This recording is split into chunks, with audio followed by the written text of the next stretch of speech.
Lève-toi, va à Ninive, la grande ville païenne, proclame le message que je te donne sur elle. Encore 40 jours et Ninive sera détruite.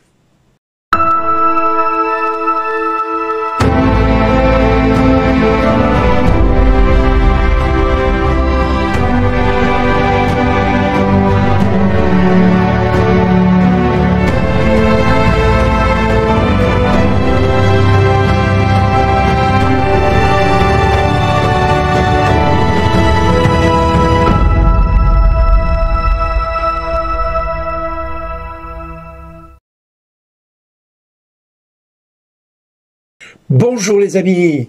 Eh bien écoutez, aujourd'hui, l'évangile de ce jour, comme la première lecture de Jonas, ne sont pas faciles à entendre et pourtant, si on l'actualisait à aujourd'hui, j'aurais un petit peu d'humour.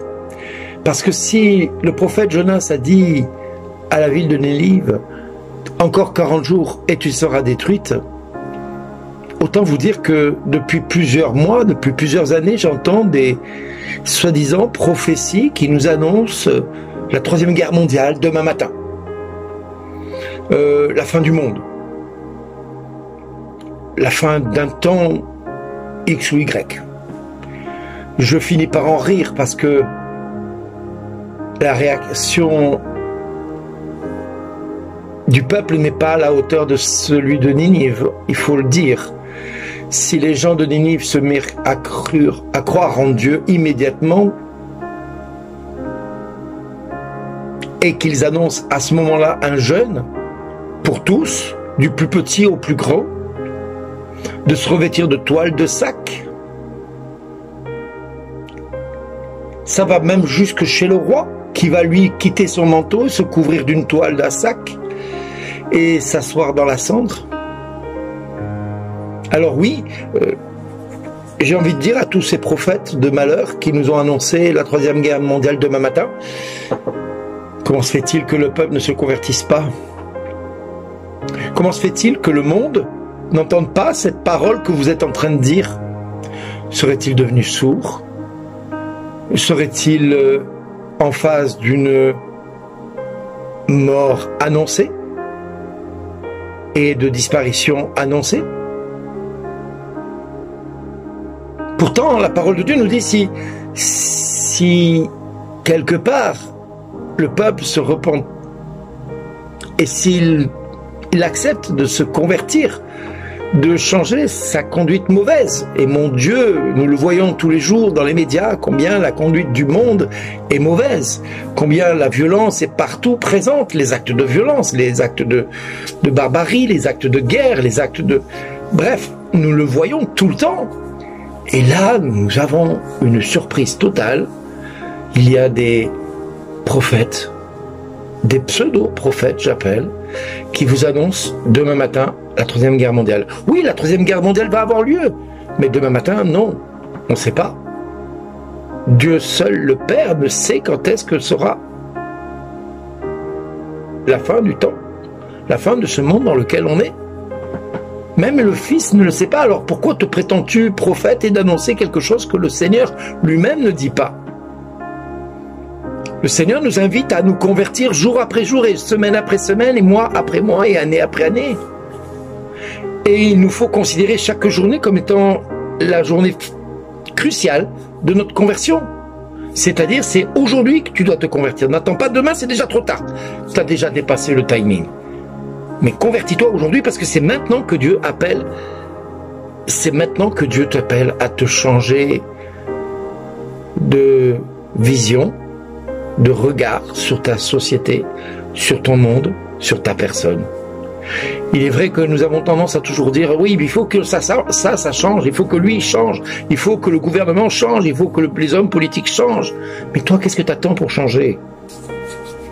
Toi, qu'est-ce que tu attends pour que cela change? Qu'est-ce que tu attends pour que cela devienne efficace? Et que tu deviennes un moyen d'interpeller le monde autour de toi qui va dire « Ah ouais, quand même, ce qu'il annonce, il y a de la cohérence, il y a de la conversion, il y a de la repentance. »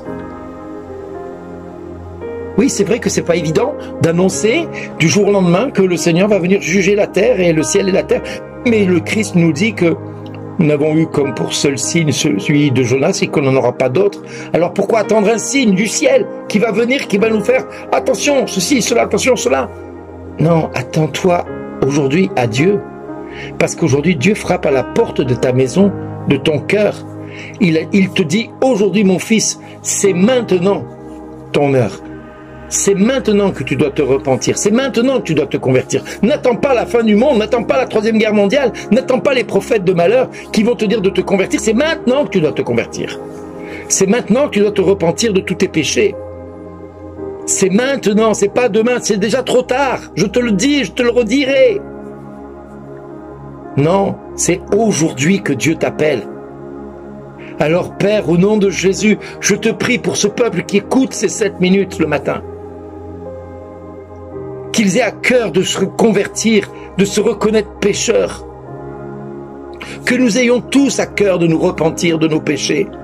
Que nous ayons tous à cœur de voir notre vie changer, d'être témoins, d'être des lumières dans ces ténèbres. Et d'enfin de briller au milieu de ces ténèbres, pour que le monde puisse voir enfin ta face. Oui, Père, je te prie que tous ceux qui vont entendre ces 7 minutes puissent entendre aujourd'hui la parole qui va changer leur vie. Père, je te prie que pas un, pas une de mes frères et de mes sœurs qui sont présentes tous les matins pour écouter ces 7 minutes se contentent de dire « Ah, c'est une belle prédication » et d'attendre demain pour se convertir, ou après-demain, ou quand j'aurai le temps, ou quand j'y penserai. Non, c'est aujourd'hui, mon ami. C'est aujourd'hui que Dieu t'appelle. Je te le dis vraiment. Si tu attends demain, c'est déjà trop tard. Tu es déjà en retard sur le timing de Dieu. Et Dieu va te demander des comptes de ce retard. Quand une course de vélo a lieu, chaque coureur essaie d'aller le plus vite possible pour arriver le premier. Et bien heureux celui qui arrive le premier, parce qu'il a le maillot jaune. Mais le dernier ne s'est pas démonté. Il a espéré avoir le maillot jaune. Il a tout fait pour y arriver. Puisqu'il a combattu sa fatigue. Il a combattu la côte. Il a combattu la chaleur, la pluie, le vent, la route accidentée. Mais il y est allé jusqu'au bout. À nous aussi d'aller jusqu'au bout et de nous convertir et de ne pas attendre la dernière minute pour essayer de franchir la ligne d'arrivée. Non, c'est aujourd'hui que Dieu t'appelle à te changer de vie. Alors mon ami,